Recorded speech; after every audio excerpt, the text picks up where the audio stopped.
So in our gospel today, there's this woman. She's going to the region of Tyre. She's a Syro-Phoenician woman near Sidon. So what is this? This is just somewhere north of Jerusalem in this area called Syro-Phoenicia, right? So she's a Phoenician. That means that specifically she's not Jewish. She's a Gentile. What's a Gentile? I'm glad you asked. That's great. We're conversing. This is good. A Gentile are the most ugly, most evil, and vile people in all of the world. They are not Jews. They are God-forsaken, and they order their lives around whatever it is they want, but certainly not God. So that's us. We're the Gentiles. This is true. We are Gentiles. And everything I said previously is true. So this woman is obviously someone who God doesn't love. So when Jesus is having this conversation with this woman, to say that he lost a debate to her doesn't cut it. Because it's not as if he's going to all of a sudden forget that she's a Gentile. It's not all of a sudden like she's just become a Jew and then, oh yeah, okay, by the way, you get to be a part of these blessings that Jesus has waiting for her. It's not like he changed his mind, by the way, that all of a sudden, oh, God hates all Gentiles. Oh, wait, no, this woman has convinced me God loves all Gentiles. That's not the thought process Jesus would have gone through. In fact, just a few verses before, Jesus is talking to the Pharisees, the really smart, learned people who are Jews, about how all of the man-made laws that they're coming up with are excluding people. They're drawing these lines about who's in and who's out. And how all of a sudden God's love is becoming exclusive. So to say that all of a sudden this woman convinced Jesus of something that he has been arguing for his entire life is ridiculous. She didn't win an argument. So then what happened there? I'm going to tell you that what happened there was that Jesus knew what he was doing. He needed her to understand what she was asking. And what she was asking was to be healed, was to be helped by God. So really what we have here is that she needed to say that she was a dog. So verse, 28, she says, "Sir, even the dogs under the table eat the children's crumbs." Which is to say, she's associating herself with the dog. She says, okay, yeah, sure, fine, you're up at the table, you're eating all the meat and all the good things, but I might be a dog, still, don't I get something? And then she was healed, or rather her daughter was. She had to say that she was a dog. So why is it necessary that she would have to say that she was a dog? Why does she need to be humiliated in such a way? You know, maybe Jesus is having a bad day. He was trying to get away. In fact, that's the reason he went all the way out into Syro-Phoenicia, because he just couldn't have a moment's peace in Jerusalem.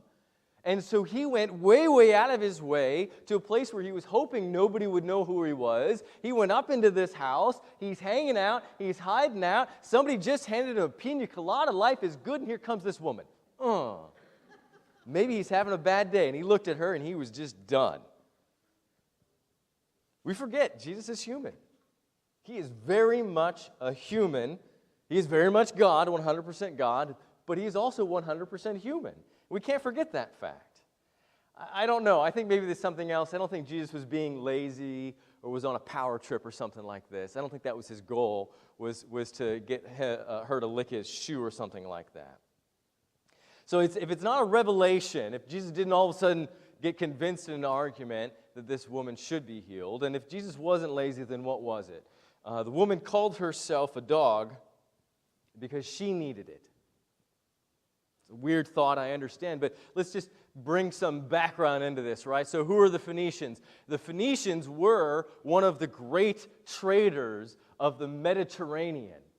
They went all over the Mediterranean from Carthage, which is North Africa, all the way around Jerusalem, all the way over into Italy and Spain. These people traded everywhere. As a matter of fact, because of their trading, they interacted with so many cultures, they had to develop a system of writing so that they could talk to everybody and keep track of how much people owed them. And they have what are called the Phoenician alphabet.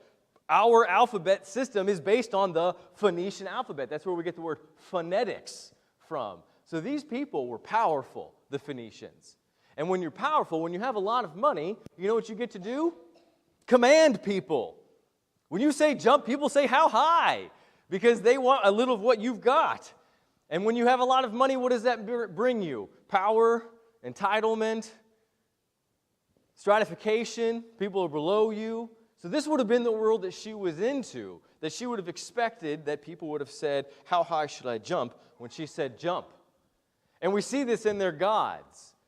She worshipped or would have worshipped a god called Baal. Maybe some of you know, actually it's properly pronounced Baal, but we won't get into what a glottal stop is. This god Baal was worshipped for, hundreds and thousands of years. In fact, it's in the Old Testament.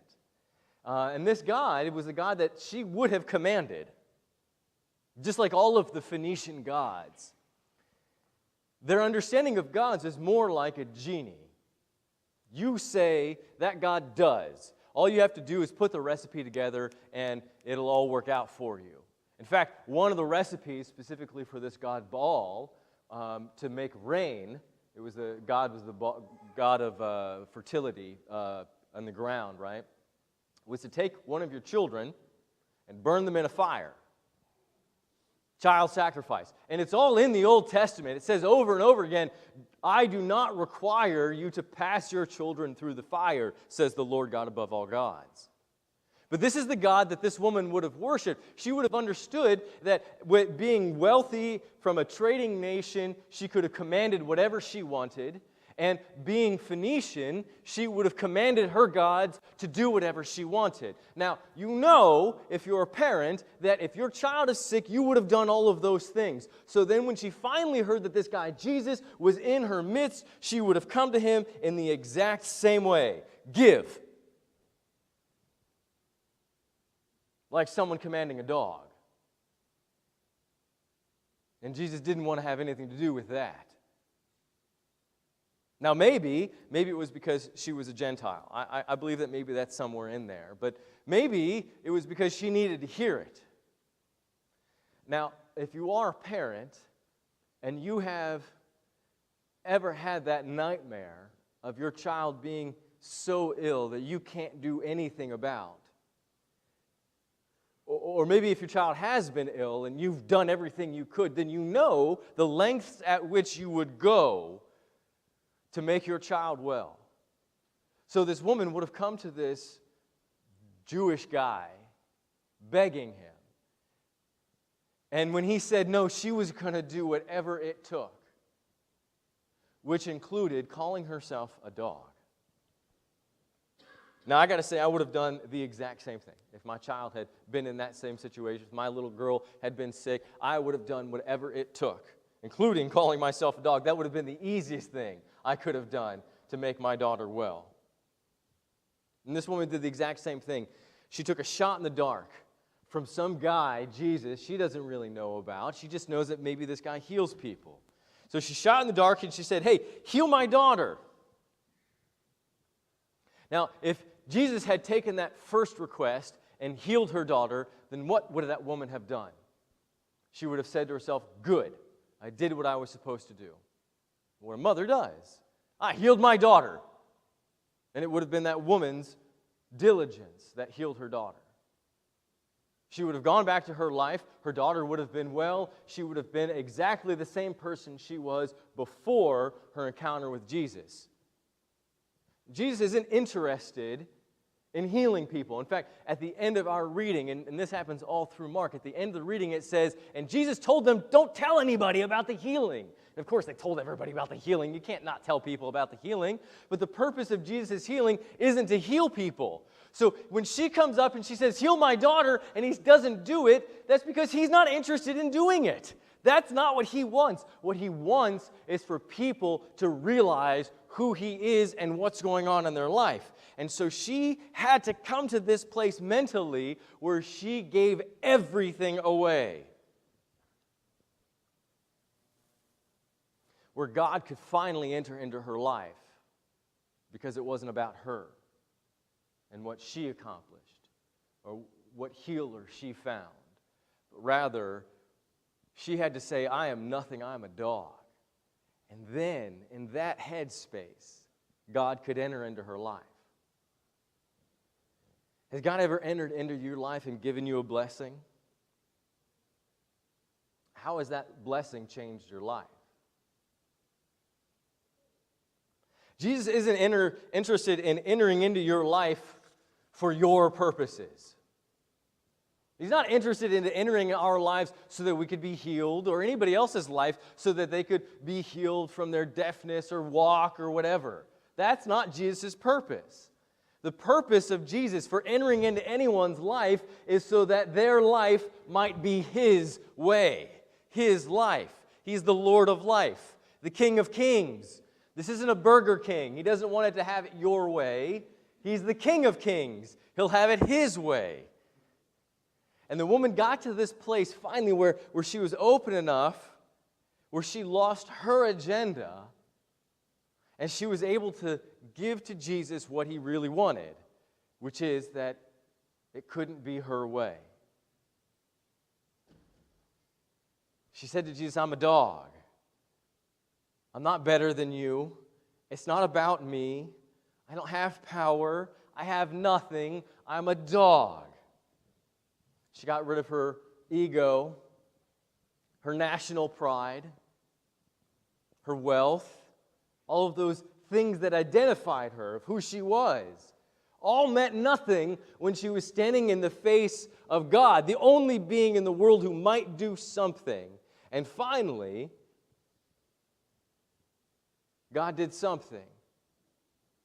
And not so that this woman's daughter could be healed, but rather so that God's glory could be shown, which is why He did what He did. Because it wasn't about her efforts. It was about God's.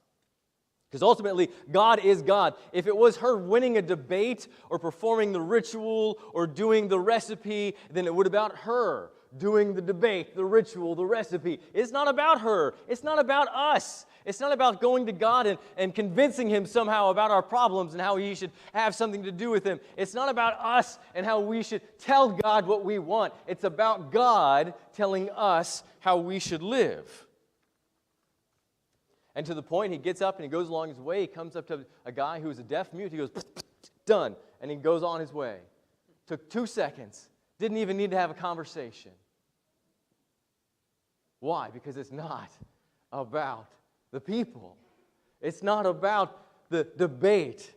It's not about the situation. It's about the God who wants to work in our lives if we'll let Him. It's not about a transaction. It's not about stipulation. It's not about, hey, God, if you do this for me, then I'll do these things for you. But of course, if you don't do those things for me, then the deal's off. That's not how God works. When you're ready to be used by God, He will use you. And you will see His miracles when you stop pretending that your efforts are miraculous.